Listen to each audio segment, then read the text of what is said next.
ನಮಸ್ಕಾರ ಅಣ್ಣ, ಎಲ್ಲರೂ ಚೆನ್ನಾಗಿದ್ದೀರಾ? ಇವಾಗ ಬಂದ್ರಾ? ಜರ್ನಿಯಲ್ಲಿ ಏನು ತೊಂದರೆ ಆಗಿಲ್ಲ ತಾನೆ? ನಮಸ್ಕಾರ ನಮಸ್ಕಾರ. ಇಲ್ಲ, ಎಲ್ಲ ಚೆನ್ನಾಗಿದ್ದೀವಿ, ಏನು ತೊಂದರೆ ಆಗಿಲ್ಲ. ಅಕ್ಕ ಚೆನ್ನಾಗಿದ್ದೀರಾ? ಹ್ಞೂ ಹ್ಞೂ ಚೆನ್ನಾಗಿದ್ದೀವಿ. ಇವನು ನಮಗೆ ಒಬ್ಬನೇ ಮಗ. ಇವನ ಹೆಸರು ಮಹೇಶ ಅಂತ. ಇವನು ದೊಡ್ಡ ಸಾಫ್ಟ್ವೇರ್ ಕಂಪ್ನಿಲಿ ವರ್ಕ್ ಮಾಡ್ತಾ ಇದ್ದಾನೆ. ಓ ಹೌದಾ, ಒಳ್ಳೇದಾಯ್ತು. ನನ್ನ ಮಗಳನ್ನ ಐ ಟಿ ಕಂಪ್ನಿಲಿ ಕೆಲಸ ಮಾಡ್ತಾ ಇದ್ದಾರೆ ಕಣ. ಏನು ತಗೋತೀರಾ? ಕಾಫಿನಾ, ಜ್ಯೂಸಾ, ಟೀನಾ? ಏನು ತಗೊಂಬರ್ಲಿ? ಏನು ಬೇಡ ಕಣಮ್ಮ, ಇವಾಗ ಗಾಡೀಲಿ ಬರ್ತಾ ಎಲ್ಲ ಮುಗಿಸ್ಕೊಂಡೇ ಬಂದ್ವಿ ದಾರಿಲಿ. ಸುಮ್ಮನೆ ಯಾಕೆ ನಿಮಗೆ ತೊಂದರೆ? ಹುಡುಗಿ ಕರೆಸ್ಬಿಟ್ರೆ ನಾವು ನೋಡ್ತೀವಿ. ಅದೇ ನಾನು ಹಂಗಂದ್ರೆ ಕಾಫಿನೋ ಟೀನೋ ಜ್ಯೂಸನ್ನ ತಗೊಳ್ಳಿ. ಇದೇ ಮೊದಲು ಸರಿ ನಮ್ಮ ಮನೆಗೆ ಬಂದಿದ್ದೀರಾ? ಏನು ಬೇಡ ಅಂದ್ರೆ ಹಿಂಗೆ ಇರಿ, ನನ್ನ ಮಗಳು ಕರಿತೀನಿ. ದೀಪಾ, ದೀಪಾ, ಗೆಸ್ಟ್ಗೆಲ್ಲ ಕಾಫಿ ತಗೊಂಬರಮ್ಮ. ಅಮ್ಮ ಬಂದೆ. ಇವಳೆ ದೀಪಾ ಅಂತ ನನ್ನ ಮಗಳು, ಐ ಟಿ ಕಂಪ್ನಿಲಿ ಕೆಲಸ ಮಾಡ್ತಿದ್ದಾಳೆ. ಇವಳನ್ನೇ ನೀವು ನೋಡಕ್ಕೆ ಬಂದಿರೋದು. ಎಲ್ಲರಿಗೂ ನಮಸ್ಕಾರ. ಅಯ್ಯೋ, ಈ ಹುಡುಗಿ ಏನು ಇಷ್ಟು ದಪ್ಪ ಇದೆ? ಇಂಥ ಹುಡುಗಿ ನಮ್ಮ ಮಗನಿಗೆ ಸೂಟ್ ಆಗಲ್ಲ.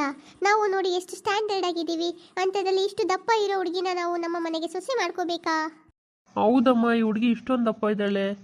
ನಾನು ನಾಳೆ ಎಲ್ಲರೂ ಔಟ್ಸೈಡ್ಗಳನ್ನ ಕರ್ಕೊಂಡು ಹೋಗೋದಾದ್ರೆ ಹೆಂಗೆ ಕರ್ಕೊಂಡು ಹೋಗ್ಲಿ? ಇಷ್ಟು ದಪ್ಪ ಇರೋ ಹುಡುಗಿ, ನಾನು ಇಷ್ಟು ಸ್ಮಾರ್ಟ್ ಆಗಿದ್ದೀನಿ, ಅಂಥದ್ರಲ್ಲಿ ನಮ್ಮಿಬ್ರಿಗೂ ಹೆಂಗೆ ಜೋಡಿ ಆಗುತ್ತೆ? ನಮಗೆ ಹುಡುಗಿ ಏನು ಇಷ್ಟ ಆಗಿಲ್ಲ, ಆದರೂ ಮದುವೆ ಮಾಡ್ಕೋಬೇಕು ಅಂದರೆ ನೀವು ನಮಗೆ ವರದಕ್ಷಿಣೆ ಅಂತ ಸ್ವಲ್ಪ ಜಾಸ್ತಿನೇ ಕೊಡಬೇಕಾಗುತ್ತೆ. ನನಗೂ ಏನು ನಿಮ್ಮ ಮಗನ ಮದುವೆ ಹಾಕಿ ಇಷ್ಟ ಇಲ್ಲ. ನನಗೆ ವರದಕ್ಷಿಣೆ ಕೊಡೋರು ಮತ್ತು ತಗೊಳ್ಳೋರು ಅಂದ್ರೇ ಇಷ್ಟ ಇಲ್ಲ. ಫಸ್ಟು ನನ್ನ ಪ್ರಕಾರ ವರದಕ್ಷಿಣೆ ತಗೊಳ್ಳೋರೆಲ್ಲ ಭಿಕ್ಷುಕರು ಸಮ ಅಂತ. ಇನ್ನು ಭಿಕ್ಷುಕರಾದರೂ ಅವ್ರ ಪಾಡಿಗೆ ಅವ್ರ ಜೀವನ ಮಾಡ್ತಾ ಇರ್ತಾರೆ, ಅದಕ್ಕಿಂತ ಕಡೆ ನೀವು. ನೀವೇ ನನ್ನನ್ನು ಮದುವೆ ಮಾಡ್ಕೊಳ್ಳಲ್ಲ ಅಂತ ಹೇಳೋದು? ನನಗೆ ಇಂಥ ಭಿಕ್ಷುಕರು ಮನೆಗೆ ಸಸ್ಯ ಹೋಗಕ್ಕೆ ಇಷ್ಟ ಇಲ್ಲ. ಫಸ್ಟ್ ಎದ್ದಲ್ರಿ, ಎಲ್ಲರೂ ಹೋಗ್ತಾ ಇರಿ ಆಚೆ ಕಡೆ. ಏನ್ರಿ ರಮಣ್ಣ, ನಿಮ್ಮ ಮಗಳು ಇಷ್ಟು ಕಠೋರವಾಗಿ ಮಾತಾಡ್ತಾಳೆ. ನಾವೇನು ಉಣ್ಣಕ್ಕೆ ತಿನ್ನಕ್ಕೆ ಗತಿ ಇಲ್ದಿರ ನಿಮ್ಮ ಮನೆಗೆ ಬಂದಿದ್ದೀವಿ ಅಂತ ಮಾಡಿದಿರಾ? ಏನು ನೋಡಕ್ಕೆ? ನಮಗೂ ಎಲ್ಲ ಸೌಕರ್ಯ ಇದೆ ಕಣ್ರಿ. ಇಷ್ಟೊಂದು ದುರಹಂಕಾರ ಮೆರಿತಾ ಇದ್ರೆ ಈ ಹುಡುಗಿ ಮೊದಲೇ ದಪ್ಪ ಐತೆ. ಇಂಥ ಹುಡುಗಿಗೆ ಜೀವನದಲ್ಲಿ ಮದುವೆ ಆಗಲ್ಲ. ಹೌದೌದು, ಇಷ್ಟಪ್ಪ ಇರೋ ಹುಡುಗಿನ ನಾನು ಸೊಸೆ ತಗೋಬೇಕಾ? ಸಾಧ್ಯನೇ ಇಲ್ಲ. ಅಮ್ಮ ಬರ್ರಿ ಹೋಗೋಣ. ನಮ್ಮ ಲೆವೆಲ್ಗೆ ಈ ಹುಡುಗಿ ಸರಿಯಾಗಲ್ಲ. ಇಷ್ಟು ದಪ್ಪ ಇದ್ದಾಳೆ, ಇಂಥೋಳು ನಾನು ಹೆಂಡತಿ ಆಗಕ್ಕೆ ಸಾಧ್ಯನೇ ಇಲ್ಲ. ಅದರಲ್ಲೂ ಬನ್ನಿ ಹೋಗೋಣ. ಏನಮ್ಮ ದೀಪ, ಬಂದವ್ರಿಗೆಲ್ಲ ಹಿಂಗೆ ಅವಮಾನ ಮಾಡಿ ಕಳಿಸ್ತೆ? ಹಿಂಗೆ ಆಗ್ತಾ ಇದೆ, ನಿನ್ನ ಮದುವೆ ಹೆಂಗಾಗುತ್ತೆ ಹೇಳು? ಸ್ವಲ್ಪ ಸಮಾಧಾನ ಕಲ್ತ್ಕೋಬೇಕಮ್ಮ ಹೆಣ್ಮಕ್ಳಾದ್ಮೇಲೆ. ನೋಡ್ದಲ್ಲಮ್ಮ ಅವ್ರು ಹೆಂಗೆ ಮಾತಾಡ್ತಾ ಇದ್ರು ಅಂತ. ನಾನು ದಪ್ಪ ಇದ್ದೀನಿ ಅಂತ ನನ್ನ ಅಣಗಿಸ್ತಾ ಇದ್ರು. ನಂತರ ಮನೆಗೆ ನನ್ನ ಮದುವೆ ಆಗೋಬೇಕಾ? ನೀನು ಬಾಯಿ ಮುಚ್ಕೊಂಡು ಸುಮ್ಮನೆ ಇರಮ್ಮ, ನಿಂಗೆ ಇದೆಲ್ಲ ಗೊತ್ತಾಗಲ್ಲ. ನೀನು ಅಗ್ಲೆಲ್ಲ ನನ್ನ ಮದುವೆ ಅಂತ ಹಿಂಗೆ ಆಡ್ತಾ ಇದ್ರೆ ನಾನಂತೂ ಯಾರಿಗೂ ಕಣ್ಣಿಗೆ ಕಂಡಂಗೆ ಮನೆ ಬಿಟ್ಟು ಹೋಗ್ತೀನಿ ಅಷ್ಟೇ. ದೀಪ ನಿಂತ್ಕೊಳ್ಳಿ, ಸ್ವಲ್ಪ ನನ್ನ ಮಾತು ಕೇಳೋ. ಏನ್ರಿ ನಿಮ್ಮ ಮಗಳು ಹಿಂಗೆ ಮಾತಾಡ್ತಾಳೆ? ಹಿಂಗೆ ಆದರೆ ನನ್ನ ಮದುವೆ ಯಾವಾಗ್ರಿ ಮಾಡೋದು? ಆಗಲೇ 25 ವರ್ಷ, ಇವಳಿಂದೆ ಇನ್ನು ದೀಪ್ತಿ ಬೇರೆ ಇದ್ದಾಳೆ, ಅವಳಿಗೆಲ್ಲ 23 ವರ್ಷ. ಬರ್ತಾ ಬರ್ತಾ ಏನು ವಯಸ್ಸು ಬರುತ್ತಾ? ಅಲ್ಲ ಅನ್ಪೂರ್ಣ, ನೀನು ಸ್ವಲ್ಪ ಅವಳನ್ನ ಅರ್ಥ ಮಾಡ್ಕ. ಬಂದರೆಲ್ಲ ಅವಳಿಗೆ ನೀನು ದಪ್ಪ ಇದೆಯಾ ಅಂತ ಇದ್ರೆ ಅವಳಿಗೂ ಬೇಜಾರಾಗಲ್ವಾ? ಏನಾದರೂ ಅವಳಿಗೆ ಮದುವೆ ಮಾಡ್ಕೊ ಅಂತ ವಾರಕ್ಕೊಬ್ಬ ಹುಡುಗನ ಕರೆಸ್ತಾನೆ ಇರ್ತೀಯ, ಆ ಹುಡುಗಿ ಹಿಂಸೆ ಕೊಡ್ತೀಯ. ಇನ್ನೊಂದು 2 ವರ್ಷ ಸುಮ್ಮನೆ ಇರು, ನೋಡೋಣ. ಆಮೇಲೆ ಒಳ್ಳೆ ಹುಡುಗ ಸಿಗ್ತಾನೆ, ಮದುವೆ ಮಾಡಿದ್ರಾತು. ಅಲ್ಲ ಕಣ್ರಿ, ಇವಾಗಲೇ ಅವಳಿಗೆ 25 ವರ್ಷ. ಇನ್ನು ಯಾವಾಗ ನಾವು ಮದುವೆ ಮಾಡೋದು, ಮಕ್ಕಳು ಮರಿ ನೋಡೋದು? ಅವಳು ಜೀವನದಲ್ಲಿ ಚೆನ್ನಾಗಿರೋದು ನೋಡಬೇಕು ಅಂತ ಅವಳ ತಾಯಿಯಾಗಿ ನನಗೆ ಇಷ್ಟ ಇರಲ್ವೇನ್ರಿ? ಅವಳ ಜೊತೆಯಾಗೆ ಓದಿರೋ ಹುಡುಗಿರೆಲ್ಲವ ಮದುವೆ ಮಾಡ್ಕೊಂಡು ಗಂಡ ಮನೆ ಮಕ್ಕಳು ಅಂತ ಜೀವನದಲ್ಲಿ ಸೆಟ್ಲ್ ಆಗಿದ್ದಾರೆ. ಇವಳು ನೋಡಿದ್ರೆ ಇನ್ನು ಮದುವೆ ಬೇಡ ಅಂತಾನೆ ಇದ್ದಾಳೆ. ಇನ್ನು ಎಷ್ಟು ವರ್ಷ ಅಂತ ಕಂಡ್ರೆ ನಾವು ಹಿಂಗೆ ಸುಮ್ಮನೆ ಇರೋಕ್ಕೆ ಸಾಧ್ಯ? ಹಂಗಲ್ಲ ಕಣ್ರಿ, ಅಕ್ಕಪಕ್ಕದ ಮನೆಯವರೆಲ್ಲವ ಅವ್ರ ಮನೆ ಹೆಣ್ಮಕ್ಳಿಗೆ ಆ ಶಾಸ್ತ್ರ ಈ ಶಾಸ್ತ್ರ ನಾಮಕರಣ ಅಂತ ಕರೆಯಕ್ಕೆ ಬರ್ತಾರೆ. ಅವಾಗ ನನ್ನ ಮನಸ್ಸಿಗೆ ಎಷ್ಟು ನೋವಾಗುತ್ತೆ ಹೇಳ್ರಿ? ನಮ್ಮ ಮನೆಗೂ 2 ಹೆಣ್ಮಕ್ಳಿದ್ದಾರೆ, ಆದರೆ ನಮ್ಮನೆಗೆ ಯಾವುದೇ ಶುಭ ಕಾರ್ಯ ನಡೆದಿಲ್ಲ. ಇದನ್ನೆಲ್ಲ ನೋಡ್ತಾ ಇದ್ರೆ ನನ್ನ ಹೊಟ್ಟೆ ಬೆಂಕಿ ಬಿದ್ದಂಗೆ ಆಗುತ್ತೆ ಕಣ್ರಿ. ಅಂಥದ್ರಲ್ಲಿ ಇವಳು ನೋಡಿದ್ರೆ ಇನ್ನು ಮದುವೆ ಬೇಡ ಅನ್ನೋದಾಗೆ ಇದ್ದಾಳೆ. ಏನು ಮಾಡೋದು? ಇವಳಿಗೆಲ್ಲ ಇವಾಗ 25 ವರ್ಷ. ಇವಳು ವಯಸ್ಸಿನ ಮಕ್ಕಳೆಲ್ಲ ಮದುವೆ ಆಗಿದ್ದಾರೆ. ಇವಳು ತಂಗಿಯ ದೀಪ್ತಿಗೆ ಅಲ್ಲ 23 ವರ್ಷ. ಇವಳಿಗೆ ಮದುವೆ ಮಾಡೋಕ್ಕಿಲ್ಲ ಅಂದರೆ ಅವಳಿಗೂ ಮದುವೆ ಹಾಕಿಲ್ಲ.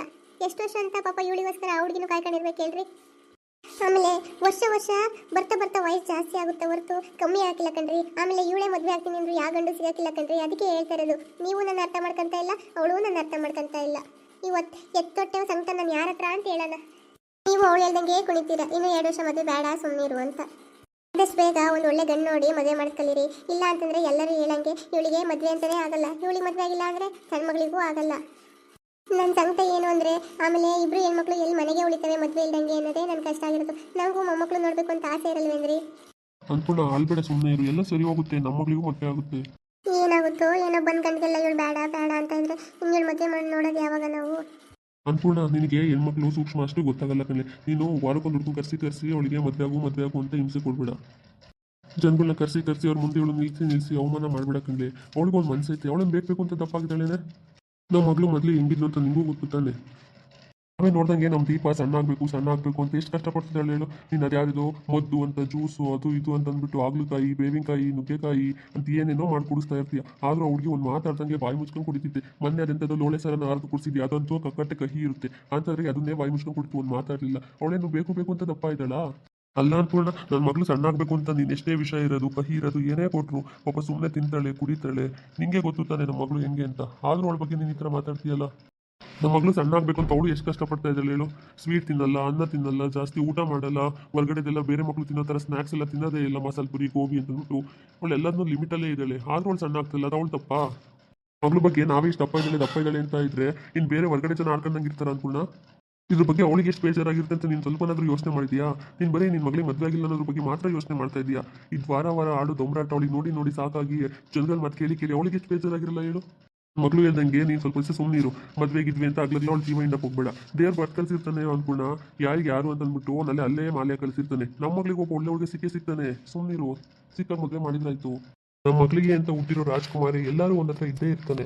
ಅವಳನ್ನ ಹುಡುಕೊಂಡು ಬಂದೇ ಬರ್ತಾನೆ. ಸುಮ್ಮನೆ ಇರು. ದೇವ್ರು ಅವರಿಬ್ಬರಿಗೂ ಮಾಲೆ ಹಾಕಿರ್ಬೇಕಾರೆ ನಾನು ನೀನು ಎಷ್ಟೇ ಬೇರೆಯವ್ರನ್ನ ಕಟ್ಟಬೇಕು ಅಂತ ತಲೆ ಕೆಡ್ಸ್ಕೊಂಡ್ರು ಅದಾಗಕ್ಕಿಲ್ಲ. ಅವನದು ಯಾವಾಗ ಬರ್ತಾನೋ, ನನ್ನ ಮಗಳಿಗೆ ಮದುವೆ ಯಾವಾಗ ಆಗುತ್ತೋ ಆ ದೇವರಿಗೆ ಗೊತ್ತು. ಹ್ಞೂ ಕಣಮ್ಮ, ಅಪ್ಪ ಹೇಳೋದು ಸರಿಯಾಗಿ ಐತೆ. ನೀನು ಅಷ್ಟೊಂದು ಯಾಕೆ ಅರ್ಜೆಂಟ್ ಮಾಡ್ತೀಯ ಹೇಳು ಅಕ್ಕನ ಮದುವೆ ಮಾಡೋಕ್ಕೆ? ಅಯ್ಯೋ ದೇವ್ರೆ, ಇವರಿಬ್ಬರಿಗೂ ನನ್ನ ಕಷ್ಟ ಯಾವಾಗ ಅರ್ಥ ಆಗುತ್ತಪ್ಪ. ಅಕ್ಕನ ಹುಡಿಕೊಂಡು ಒಬ್ಬ ರಾಜ್ಕುಮಾರ ಬಂದೇ ಬರ್ತಾನೆ. ಅಂಥದ್ರಲ್ಲಿ ನಮ್ಮ ಅಕ್ಕ ಯಾವ್ದ್ರಲ್ಲಿ ಕಮ್ಮಿ ಇದ್ದಾಳೆ ಹೇಳು? ನೋಡಕ್ಕಂತೂ ಸೂಪರ್ ಆಗಿದ್ದಾಳೆ, ಚೆನ್ನಾಗಿ ಓದಿದ್ದಾಳೆ, ಚೆನ್ನಾಗಿ ಮನೆ ಕೆಲಸ ಮಾಡ್ತಾಳೆ, ಅಡುಗೆ ಅಂತೂ ಸೂಪರ್ ಮಾಡ್ತಾಳೆ. ಯಾರಲ್ಲಿ ಕಮ್ಮಿ ಇದೆಯಲ್ಲ ನಮ್ಮ ಅಕ್ಕಂಗೆ? ಅಕ್ಕನಷ್ಟು ಒಳ್ಳೆ ಹುಡುಗಿ ಭೂಮಿ ಮೇಲೆ ಹುಡುಕಿದ್ರು ಸಿಗಲ್ಲ.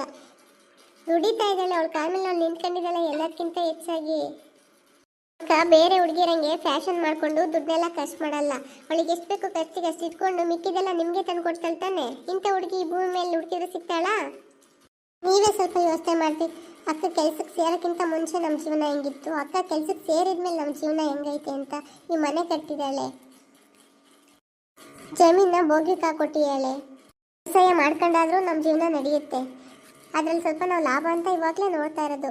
ಇಷ್ಟು ಒಳ್ಳೆ ಹುಡುಗಿನ ಮದುವೆ ಒಬ್ಬ ಒಳ್ಳೆ ಹುಡುಗ ಇದ್ದೇ ಇರ್ತಾನಲ್ವಾ? ನೀನು ಅಷ್ಟೇ ಕಣಮ್ಮ, ಅಕ್ಕಂಗೆ ಪದೇ ಹಿಂಸೆ ಕೊಡಬೇಡ, ಮದುವೆ ಆಗು ಅಂತ. ಅವಳು ಒಂದೆರಡು ವರ್ಷ ಆರಾಮಾಗಿರಲಿ, ಸುಮ್ಮನೆ ಇರು.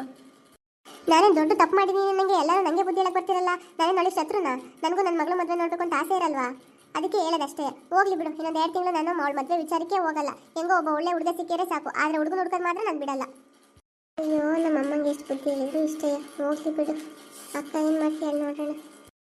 ಒಂದು ಹುಡುಗಿ ದಪ್ಪ ಇದ್ರೆ ಇಷ್ಟೆಲ್ಲ ಮಾತು ಕೇಳಬೇಕಾ? ಅದೇ ಗಂಡಿಗಿದೆಲ್ಲ ಯಾಕೆ ಬರಲ್ಲ? ಅದೇನೇ ಆಗಲಿ, ನಾನಂತೂ ವರದಕ್ಷಿಣೆ ಕೊಟ್ಟು ಮದುವೆ ಆಗಲ್ಲಪ್ಪ. ವರದಕ್ಷಿಣೆ ಇಸ್ಕೊಳ್ಳೋ ದನ ಪಿಚ್ಚಚ್ಚಿಗಳು ನನಗೆ ಬೇಡವೇ ಬೇಡ. ನನ್ನ ಮದುವೆ ಆಗದೆ ಹಿಂಗೆ ಇದ್ರೂ ಸಾಕು. ಹೆಂಗಿದೀನೋ ಹಂಗೆ ನಾನು ಇಷ್ಟಪಟ್ಟು ಮದುವೆ ಆಗೋಬ್ಬ ಒಳ್ಳೆ ಹುಡುಗ ಸಿಕ್ಕರೆ ನಾನು ಖಂಡಿತ ಮದುವೆ ಆಗ್ತೀನಿ. ಆದರೆ ವರದಕ್ಷಿಣೆ ಕೊಟ್ಟು ಮದುವೆ ಆಗೋಕ್ಕೆ ನಂಗೆ ಇಷ್ಟನೇ ಇಲ್ಲ. ಏಕೆಂದರೆ ಇವ್ರ ದುಡ್ಡಿನ ದಾಹ ಇವತ್ತಿಗೆ ತೀರಲ್ಲ. ಇವತ್ತು ವರದಕ್ಷಿಣೆ ಇಸ್ಕೊಂಡು ಮದುವೆ ಆದರು ಅಂದರೆ ಇವತ್ತೇ ಕೊನೆನಾ? ಮತ್ತೆ ನಾಳೆ ಕೇಳ್ತಾರೆ, ಮತ್ತೆ ತಂದು ಕೊಟ್ಮೇಲೆ ಮತ್ತೆ ಕೇಳ್ತಾರೆ. ಇದೇ ಕಂಟಿನ್ಯೂ ಆಗ್ತಾ ಹೋದರೆ ನನ್ನ ಜೀವನ ಏನು? ಅದಕ್ಕೆ ನಾನು ಅಂತೂ ವರದಕ್ಷಿಣೆ ಕೊಟ್ಟು ಮದುವೆ ಆಗಲ್ಲ. ವರದಕ್ಷಿಣೆ ಇಸ್ಕೊಳ್ಳೋರು ಬೇಕಾಗೇ ಇಲ್ಲ. ನಾನು ಮದುವೆ ಆಗದೆ ಹೆಂಗೆ ಇದ್ರೂ ಓಕೆ. ಇಲ್ಲ, ನಾನು ಇಷ್ಟಪಡೋ ಒಬ್ಬ ಒಳ್ಳೆ ಹುಡುಗ ಸಿಕ್ಕರೆ ಖಂಡಿತ ಮದುವೆ ಆಗ್ತೀನಿ. ಇವನಿಗೆ ಹೆಣ್ಣು ನೋಡೋ ಬಾಳಿಗೆ ನಾವು ಅಲ್ಲಿಗೆ ಹೋಗಿ ಇಲ್ಲಿಗೆ ಬರಬೇಕು. ಸುಮ್ಮನೆ ಪೆಟ್ರೋಲ್ ಎಲ್ಲ ವೇಸ್ಟು. ನಿನ್ನಿಂದ ಒಳ್ಳೆ ಸಂಬಂಧ ಕೈ ತಪ್ಪೋಯ್ತು. ಆ ಹುಡುಗಿಗೆ ಏನೆಲ್ಲ ಕಮ್ಮಿ ಆಗಿತ್ತು? ನೀನು ಹೇಳಂಗೆ PUC ಓದವಳೆ. ಇಡೀ ಊರಿನಾಗೆ ಕೇಳಿದರೆ ಆ ಹುಡುಗಿ ಒಳ್ಳೆಯವಳು ಅಂತಲೇ ಹೇಳ್ತಾ ಇದ್ದು. ಎಲ್ಲಕ್ಕಿಂತ ಹೆಚ್ಚಾಗಿ 6 ಎಕರೆ ಜಮೀನು ಸಿಗ್ತಾ ಇತ್ತು. ಅದೇ ಅಲ್ಲದೆ ಕೈ ತುಂಬ ವರದಕ್ಷಿಣೆನೂ ಕೊಡ್ತಾಯಿದ್ರು. ಹುಡುಗಿಗೂ ಮೈ ತುಂಬ ಚಿನ್ನ ಹಾಕಿ ಧಾಮ್ ಧೂಮ್ ಅಂತ ಮದುವೆ ಮಾಡಿಕೊಡ್ತಾಯಿದ್ರು. ಆದರೆ ಎಲ್ಲದಕ್ಕೂ ನೀನು ಕಲ್ಲಾಗ್ಬಿಟ್ಟೆ. ಏನೋ ಹೊಸಿ ಕಣ್ಣು ಕಾಣಲ್ಲ ಅಂತ ಕನ್ನಡಕ ಕಂಡಿದ್ಲಪ್ಪ. ಅಂಥದ್ರಾಗೆ ನೀನು ಇಷ್ಟೆಲ್ಲ ರಾಮಾಯಣ ಮಾಡಿಬಿಟ್ಟೆಲ್ಲ. ಅಂದ ಚಂದ ಅಂತ ಹಂಗಾಡ್ತೀಯಲ್ಲ. ಏನು ಅಂದ ಚಂದ ತೊಳ್ಕೊಂಡು ಕುಡಿತೀಯಲ್ಲ ನೀನು? ಹೋಗಪ್ಪ ಹೋಗು. ವರದಕ್ಷಿಣೆ ಅದು ಇದು ಅಂತ ಆ ಕುಳ್ಳಿ ನನಗೆ ಕಟ್ಟಕ್ಕೆ ನೋಡ್ತಾ ಇದ್ದಾರೆ. ಅವ್ರಿಗೆ ತಕ್ಕನಾಗಿ ನೀವು 6 ಎಕರೆ ಜಮೀನು ಕೊಡ್ತಾರೆ ಅಂತ ತಕ್ಷಣ ಬಾಯಿ ಬಿಡ್ಕೊಂಡು ಆ ಕುಳ್ಳಿನೇ ಮದುವೆ ಆಗು ಅಂತ ಇದ್ದೀರಾ. ನಾನು ಆ ಕುಳ್ಳಿ ಕರ್ಕೊಂಡು ಹೊರಗಡೆ ತಿರ್ಗಾಡಕ್ಕಾಗ್ತಿತ್ತಾ? ನನ್ನ ಫ್ರೆಂಡ್ಸ್ಗೆಲ್ಲ ಅವ್ಳು ಏನಂತ ಪರಿಚಯ ಮಾಡ್ಕೊಡ್ಲಿ? ಊರರೆಲ್ಲ ನಾನು ಆಡ್ಕೊಳಕ್ಕಿಲ್ವಾ? ನನ್ನ ಫ್ರೆಂಡ್ಸ್ ಅಂತೂ ಈ ಕುಳ್ಳಿನ ನೀನು ನೀನು ಹೇಳ್ತಿ, ಕುಳ್ಳಿನೆಲ್ಲೋ ನೀನು ಹೇಳ್ತಿ ಅಂತ ಆಡ್ಕೊಂತಾರೆ. ಹೋಗಪ್ಪ ಹೋಗು ಅಂತ ಕುಳ್ಳಿ ನಾನಂತೂ ಮದುವೆ ಆಗಲ್ಲ. ಕೃಷ್ಣ, ಇಂಥ ಕುಳ್ಳಿ ಮದುವೆ ಆಗೋಕ್ಕೆ ಇಷ್ಟು ವರ್ಷದಿಂದ ಕಾಯ್ತಾ ಇದ್ದಂತ ನನ್ನ ಫ್ರೆಂಡ್ಸ್ ಎಲ್ಲ ಆಡ್ಕೊಳಕ್ಕಿಲ್ವ ನನ್ನ? ಎಲ್ಲರೂ ಅವಳನ್ನ ಹೊರಗಡೆ ಪಿಕ್ಚರ್ಗೆಲ್ಲ ಕರ್ಕೊಂಡು ಹೋಗ್ತದ, ದೇವಸ್ಥಾನಕ್ಕೆಲ್ಲ ಕರ್ಕೊಂಡು ಹೋಗ್ತದ? ಊರವರೆಲ್ಲ ನನ್ನ ಆಡ್ಕೊಂತಾರೆ. ದಿನ ಆಡ್ಕೊಂಡಂಗೆ ಮಾಡ್ಬಿಟ್ಟಿರ ನೀವು. ಆಮೇಲೆ ನನಗೆ ಈ ವರದಕ್ಷಿಣೆ ಗಿರ್ದಕ್ಷಿಣೆ ಏನು ಬೇಡ. ಹುಡುಗಿ ಮಾತ್ರ ಅದಂತೂ ಬೊಂಬೆ ಹಂಗಿದ್ರೆ ಸಾಕು.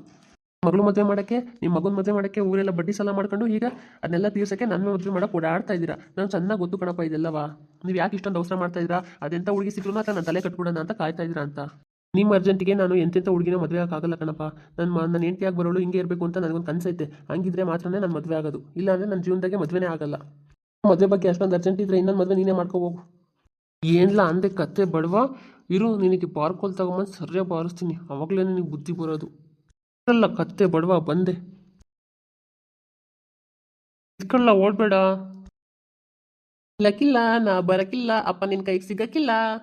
ಇವತ್ತು ಬದುಕಂಡ ಕತ್ತೆ ಬಡವ. ನೋಡಿದ್ರಲ್ಲ ವೀಕ್ಷಕರೇ, ನನ್ನ ಮಗನ ಮದುವೆ ಆಗುತ್ತೋ ಆಗಲ್ವೋ, ಇವನಿಗೆ ಅದನ್ನೆಂಥ ಸುಂದರ ಸಿಗ್ತಾಳೆ ನೋಡೋಣ. ಈ ವಿಡಿಯೋ ನಿಮ್ಗೆ ಇಷ್ಟ ಆಗಿದ್ರೆ ಲೈಕ್ ಮಾಡಿ, ಶೇರ್ ಮಾಡಿ, ಕಾಮೆಂಟ್ ಮಾಡಿ. ಧನ್ಯಸ್ ಕಾರ್ಟೂನ್ ವರ್ಡ್ನ ಸಬ್ಸ್ಕ್ರೈಬ್ ಮಾಡಿಕೊಂಡು ನಮಗೆ ಸಪೋರ್ಟ್ ಮಾಡಿ. Thank you.